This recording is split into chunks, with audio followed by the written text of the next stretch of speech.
నేటి నుండి 11 వరకు జరగనున్న కీసరగుట్ట మహాశివరాత్రి బ్రహ్మోత్సవాలకు అన్ని ఏర్పాట్లు పూర్తయ్యాయని ఆలయ చైర్మన్ తటాకం నాగలింగం శర్మ తెలిపారు.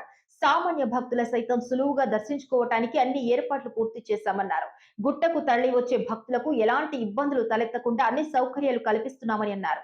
ఈసారి జాతరకు లక్షల మంది భక్తులు వస్తారన్న అంచనాతో అధికారుల సహకారంతో మౌలిక సదుపాయాలు పూర్తి చేశామని అన్నారు. ఇప్పటికే కలెక్టర్ గౌతమ్ జిల్లా యంత్రాంగంతో సమీక్ష సమావేశం నిర్వహించారని అన్నారు.